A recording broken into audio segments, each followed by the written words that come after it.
मी धडपडतो मी धडफडतो संकटात मी गुंततो मी पेटून उठतो अगतिक होतो जीवनात मी गुंततो मी तळमळतो मी हळहळतो कधी आज वेळ ढाळतो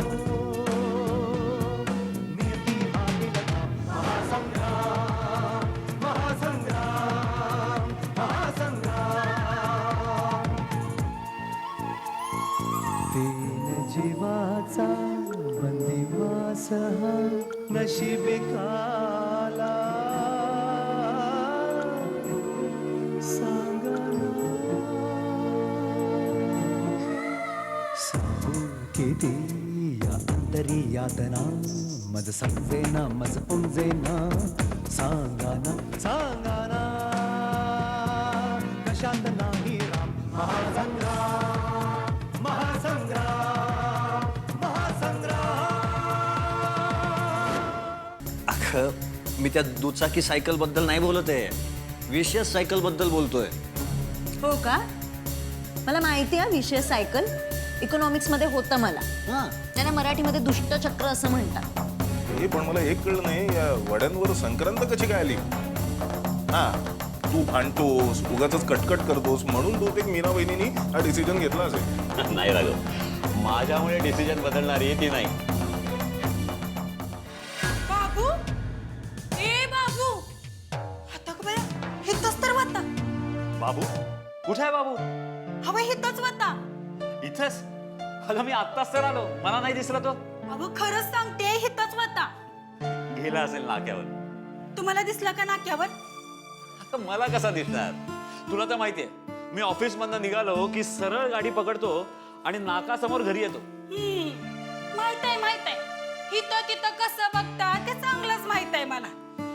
हा म्हणजे एखादी हिरवळ दिसली तर बघतो, एवढाच डोळ्यांना गारवा. हिरवळ बघता फुलपाखरं बी बघता पण स्वतःच्या पोराकडे बघता येत नाही तुम्हाला. ए आल्या आल्या खिटपीट करू नको. जा चहा आणि बिस्किट घेऊन ये. मी खिटपीट करते आणि तुम्ही करता त्याला काय म्हणायचं बघ? हा, पिठाची गिरणी की लवाराचा भाता. झालं बोलून. हे बघ, तू बाहेर वडापावची गाडी लावत होतीस ना, तेच योग्य होतं.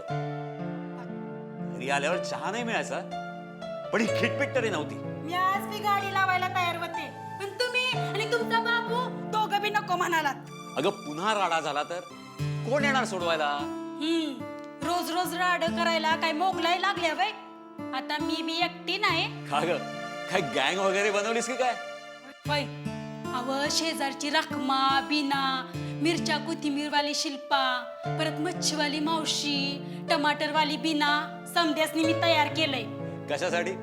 कुणी आलं तर मच्छी पाणी किंवा टोमॅटो फेकायला? हा फेकू आणि पत्तर बी आहेत की आणि आमचा हात आहेत की. असा चोप देऊ की पुन्हा आमच्या एरियात याचं नावच नाहीत काढणार. अगं तुमचा हात म्हणजे काय? तो 2.5 किलोचा हातोडा आहे की काय? हा, हातोडा पडल तवा त्यासनी कळल की आया बहिणींच्या अंगावर हात टाकला की काय होतं. बाई रोजगारासाठी बाहेर पडते, मेहनतीचा पैसा कमवायला निघते, तेव्हा तिला मदत करायची सोडून तिला त्रास देता. अरे किड्यानो चिलटानो कुठं फेडाल ही पाप. अगं हो, आज मी राघवला सांगितलं, म्हटलं आमच्या मीनाने असा पराक्रम केला. मग काय म्हणाले ते? अगं खुश झाला तो. म्हणाला या काळात असंच वागायला हवं, स्त्री शक्तीने आपला इंगा दाखवायलाच हवा. आणि पुढे काय म्हणाला माहितीये? काय म्हणाले? तो म्हणाला आज महाराज असते तर म्हणाले असते, या राणेबाईंची खणानाराने ओटी भरा आणि त्यांची सन्मानाने पाठवणी करा. खरं असं म्हणाले? खना नारळानं वटी भरा पाठवणी करा. मी लगेच विचारलं, अरे पाठवणी करा म्हणजे कुठे? माहेरी पाठवणी करायची? तर राघव लागला हसायला. हसणारच. अव खुळ्यासारखं बोललं की हसणारच. मग राणे करा माझी पाठवणी. 4-5 दिवस मस्तपैकी भावाकडे राहील, खायचं प्याचं आणि आड्याकडे बघत बसायचं. तू आणि आराम करणार? हा करण की. अगं शक्यच नाही. दादाला विचारशील, दादा वड करू का? लहानपणी तर तुला वड खूप आवडायचं. पण हल्ली आमचा दादा वड खात नाही, तो डायबिटीस लागलाय ना. काय म्हणतेस?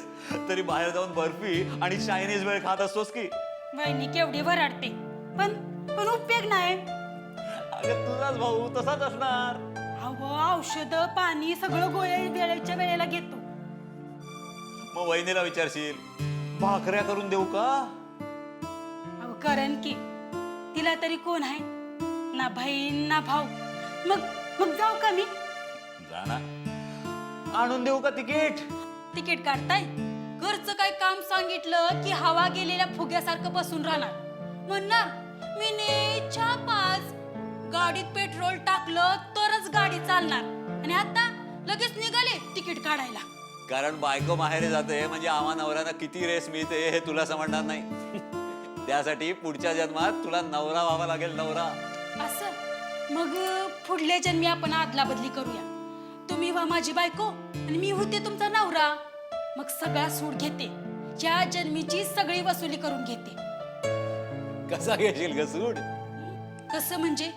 मी तुम्हासनी उलट टांगेन आणि मिरचीची धुरी देईन, नाहीतर चापगानं फोडून काढीन. खटॅक खटॅक. ए खटॅक. अगं आधी तुला मागच्या जन्मीचं आठवलं तर पाहिजे. तू कोण होतीस, मी कोण होतो, आपण दोघं नवरा बायको होतो हे जर तुला आठवलंच नाही तर तू काय कपाळाचा सूड घेणार?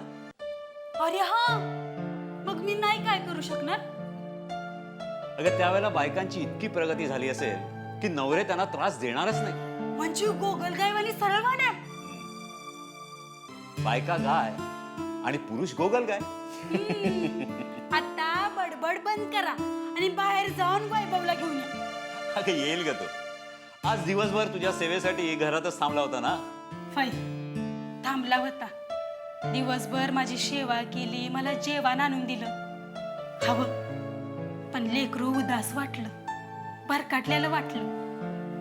बेकारी. बेकारीमुळे तरुणपणाची खराबी होते. म्हणून तर तुम्हाला म्हटलं होतं, राघव दादा नाहीतर राजा भाऊंच्या ओळखीनं त्याला एखादी नोकरी लावा. अगं मी सांगितलं, मंदार साहेबांना सांगितलं की माझ्या लेकाला चपरासी म्हणून ठेवा. हवं मग काय म्हणाले ते? अगं ते म्हणाले, राणे आता नवीन या मॉडर्न ऑफिस मध्ये पिऊनची नोकरी नसतेच, सगळ्यांनाच आपापली शिपाईगिरी करावी लागते. हवं काय सांगताय काय? मग टेबलावरच्या फायली कोण हलवतो, चहा कोण करतो, त्याशिवाय हापीत चालतं कसं? अगं मला काय माहिती. आपण असं करू, आपण दोघंही एकदा मंदार साहेबांच्या ऑफिसात जाऊ. हा चालेल. चालेल काय? मंदार साहेबांचं ऑफिस म्हणजे काय तुला धर्मशाळा वाटली? कुणी यावं आणि पथारी टाकून जावं? अहो मला तसं नव्हतं म्हणायचं. म्हणजे आपण दोघं जाऊ का नाही, तेव्हा वैभवला बी बरोबर घेऊन जाऊ. त्यासनी ओके वाटले तर ठेवून घेतील. मग ते विचारतील तुला काय काय येतं. पुरणपोळी येते, परत वडापाव येतो, परत बासुंदी येते, श्रीखंड येते. अगे तुला नाही काय, बाबूला. म्हटलं मंदार साहेब मला कशाला विचारतील. आणि बाबू काय सांगेल? मी नाक्यावर उभा राहतो, बटाटे आणतो. तरी मी त्याला सांगत असते, अरे बाबू टायपिंगचा क्लास लाव. राणेनी नाही पैसे दिलं तर मी पैसे देते गल्ल्यातनं. टायपिंगचा क्लास? अगं मीने, तू आता कोणत्या जमान्यात वावरतेस? हल्लीच्या मॉडर्न ऑफिस मध्ये टायपिंगचं मशीन देखील दिसणार नाही. म्हणजे सगळीकडे ते मॉनिटर असतात ते? हो तेच. अव पूर्वी शाळेत हापिसात ते मॉनिटर असतात, आता आता तर सगळीकडे झाल्यात. अगं मीने, तुझं सामान्य ज्ञान किती असामान्य आहे ग. असू दे, तुम्ही तुमच्या सामान्य ज्ञानाचा किती उजेड पाडलाय ते दिसतेच की. अगं मॉनिटर म्हणजे ते वर्गातले मॉनिटर नाहीत काही, कॉम्प्युटरचे मॉनिटर. मराठीत त्याला संगणक असं म्हणतात, संगणक. मी बाबूला सांगितलं, कोणत्या तरी चांगल्या क्लासमध्ये MSCIT चा कोर्स कर. डोसक्यात नुसते कांदे बटाटे भरलेत. आता त्याला येऊ दे घरी, बरोबर घेते आणि MSCIT क्लासात नेऊन बसवते. अगं इतकं सोपं नाही ते. जमन केलं की समज जमत. अहो पाण्यात पडलं की हातपाय हलवावेच लागतात तरच जीव वाचतो. पण आता आपल्याला पैका कसा मिळणार? खानावळ बंद, वडापावची गाडी बी बंद. फक्त माझी नोकरी चालू आहे, पण तिकडे सावळा गोंधळ. नुसत्या नोकरीत कसं होणार? हवं हवं आपण खाणार काय? वडापाव. माझी टिंगल करताय? ठीक आहे, मी समजा सोडून देते. हा, ते चपात्या बी नको, ते वडा बी नको, मस्तपैकी बसून राहते. मग तुम्ही ती कुक ठेवा आणि काय बी करा. मग मी पैसे आणणार? अगं कुठून आणणार? कुबेराचा हंडा पळवून आणू? अव म्हणून म्हणते आपल्या बाबूला नोकरी बघा, त्याची वाईट संगत बी सुटल, आपल्याला मदत होईल आणि घरी पैका बी येईल. आत्ता जातो आणि बाबूला घेऊन येतो. थांबा, कुठं जाताय? आधी चहा घ्या आणि मग जावा. हे बेस आहे.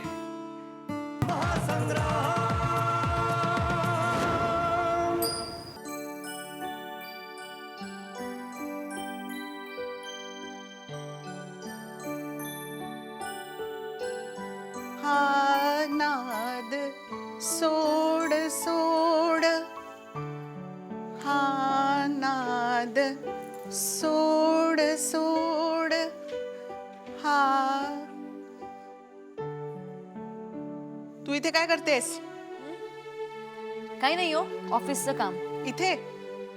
आणि घरची कामं कोण करणार? तुझा बाप की आई? हे बघा आई, तुम्हाला जे काही बोलायचं ना ते प्लीज मला बोला. माझ्या आई बाबांना मध्ये आणू नका, त्यांचा काही संबंध नाही. नाही कसं? त्यांच्या मुलीशी लग्न केलंय, माझ्या मुलाला फसवलं, शेतीवाडी देतो, गाडी देतो आणि दिलं काय? फुटके मणी. रीतीप्रमाणे जे द्यायला हवं होतं ते त्यांनी दिलेलं आहे, आणि तशी मला दागिन्यांची फार हौस नाहीये. पण मला आहे ना, एकुलत्या एक मुलाच्या सासूरवाडीकडून चांगला आहेर येईल या आशेवर मी जगत होती. तू माझा अपेक्षा भंग केला आणि कसला संबंध नाही म्हणतेस? आता जे झालं ते झालं. तुझ्यामुळे जे माझं नुकसान झालंय ते कोण भरून देणार? तुझा बाप? तुम्ही पुन्हा माझ्या बाबांना बोललात, आणि मी तुम्हाला दर महिन्याला माझा अख्खाच्या अख्खा पगार तुमच्या हातात आणून देते, त्याचं काय? तुझा पगार मी खाते? हो, पगाराचे पाकिट मी खाते, चहात बुडवून खाते. काय म्हणायचंय तुला? पण एक लक्षात ठेव, जोपर्यंत तुझा बाप सोनं चांदी आणि रोख रक्कम देत नाही ना, तोपर्यंत मी त्याचा उद्धार करतच राहणार. पण मी आता यापुढे ऐकून घेणार नाही. काय म्हणालीस? तुम्ही जे ऐकलत ना तेच. उलट बोलतेस. त्या दिवशी ह्यांच्यामुळे वाचलीस, नाहीतर अंगावर ना अगरबत्तीच्या चटक्याने नक्षीकाम दिसलं असतं. हो, आणि तुम्हाला तुरुंगाची हवा खायला मिळाली असती. मला तुरुंगात पाठवतेस? अहो, मी कशाला पाठवू? तुम्ही तुमच्या करणीनेच जाल. मला चांगलं वागायला सांगतेस? आधी तुझ्या बापाला सांग. सारखं काय हो तुम्ही बाप बाप बाप बाप करत असता ते? हा, बोलाल परत? बोलाल? तू माझा हात पिरगळतेस, मला ढकलतेस. चांगली साधी मुलगी समजता तू इतकी भयानक निघालीस. घरात कुणी नाही, एकटी आहे म्हणून तू मला ढकलतेस, माझा हात पिरगळतेस. आता मी गप्प नाही बसणार, तुला बघूनच घेईन. ठीक आहे, मग आता यापुढे मीही तुमचा समाचार घेईन. काय काय करशील? तुम्ही जे जे माझ्या सोबत कराल ते ते मी तुमच्या सोबत करेन. झाडूनी मारेन. थांबा ना, मीच घेऊन येते झाडू. दूर हो, तंगड मोडेन. आता यापुढे मला बोलून तर बघा, मीच तुमचं तंगड मोडेन. तुझी ही हिम्मत? काय करणार? नाईलाज असतं, मला सगळं बळ एकवटावं लागलंय. त्या विभाच्या नादी लागून. अहो, तिने माझ्यात हिम्मत पेरली, मला बळ दिलं. नाहीतर तुम्ही मला केव्हा जाळून पुरून टाकलं असतं. ये, आज तुला संपवूनच टाकते. बघा, बोलण्याआधी पुन्हा एकदा नीट विचार करा. तू विचार कर आणि माझ्या वाटेला जाऊ नकोस. तुम्ही जाऊ नका. काय करशील? मारशील? तुम्ही जर हात उचललात ना तर नक्कीच मारेन. गांधीगिरी आता नक्कीच करणार नाही मी. पण मी तुला मारणार नाही. तुला मारून मी माझं जीवन का बर्बाद करू? त्यापेक्षा काय?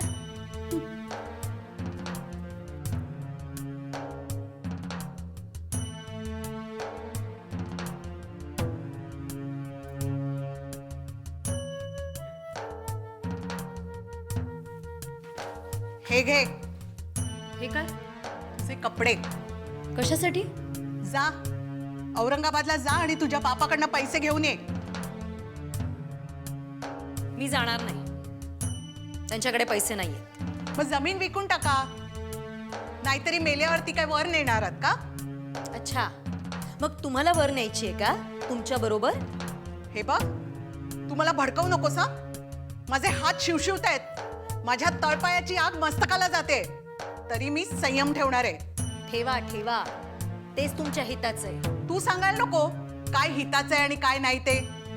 मी तुझ्यावर चिडणार नाहीये. मी तू सांगितल्याप्रमाणे गांधीगिरी करणार आहे. गांधीगिरी? हो, वाईट बोलायचं नाही, वाईट वागायचं नाही आणि सुनेला मारहाण करायची नाही. अरे वा, उशिरा का होईना पण शहाणपणा सुचलाय, हे महत्वाचं नाही का? चला आई, आता खेळ पुरे झाला हा.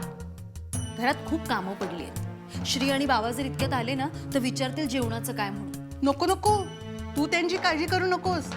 मैं हूं ना. मी आई आणि बायको म्हणून सगळी कर्तव्य पार पाडीन. तू बॅग घे आणि बाहेर पड. हा, बाहेर? बाहेर म्हणजे या घराबाहेर. तुम्ही चेष्टा करताय का माझी? नाही नाही, विनम्रपणे विनंती करू का तुला? हात जोडून आवाहन करू का? मी जाणार नाही. मी या घरात आले ते विधीपूर्वक नवऱ्याशी लग्न करू, सप्तपदी चालू, या घराचा उंबरठा ओलांडून. या घरातून असं बाहेर पडण्यासाठी नक्कीच नाही. असं मग मला गांधीगिरी संपवावीच लागेल. संपवा. तसे उसनं अवसान किती काळ टिकणार नाही का? दीप्ती, घराबाहेर जा. चालू पड. मी जाणार नाही. गाठ माझ्याशी आहे.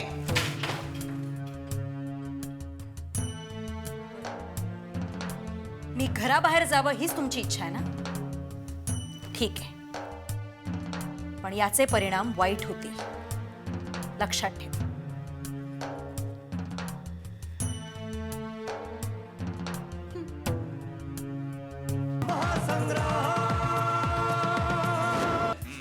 पण मार्केटला जायचं म्हटलं ना की पिशव्या घेऊन तयार. आव कसला सिनेमा घेऊन बसलाय? मी राजाला सांगितलंय तसं. त्याने पोलीस स्टेशनमध्ये ओळखही काढली आहे. कुणीतरी माने नावाचा इन्स्पेक्टर आहे. हा, माने, बरोबर माहित आहे. अव माग आम्ही बांगडी मोर्चा घेऊन गेलो तेव्हा होते तिथं ते. असे उपाय जेव्हा केले ना, आणि अरे जुन्या गोष्टी काढून त्यावर चर्चा करून हाती काही लागतं का? काहीही नाही. नुसती वायफळ चर्चा होते, वेळ वाया जातो, हाती काहीही लागत नाही. आपल्या कामाची सुरुवात करणं किंवा त्यांना सामोरं जाण्याची तयारी करणं हा खरा शहाणपणाचा मार्ग आहे. घ्या राणे, ऐकून ठेवा आणि मधी मधी अडसर आणू नका. अरे म्हणजे तू काय म्हणतोयस? वडापावची गाडी पुन्हा सुरू कर. होय, मी पुन्हा वड्याची तयारी करणार, वडे करणार. मग हा हा म्हणता लागल. अच्छा, म्हणजे ते सेल मध्ये एकावर एक फ्री असतं तसं इथे पण काही फ्री वगैरे असतं का? अरे हो ना, लोणच्या बरोबर लिंबू फ्री, पापडा बरोबर चटणी फ्री. अव काय फ्री बी नसतं. गिराईक पडायला नाटक करतात फ्रीच. तर कुणी का नाही दुसऱ्या खानावळीला बदनाम करण्याचं कटकारस्थान रचतं. हे सगळं असं आहे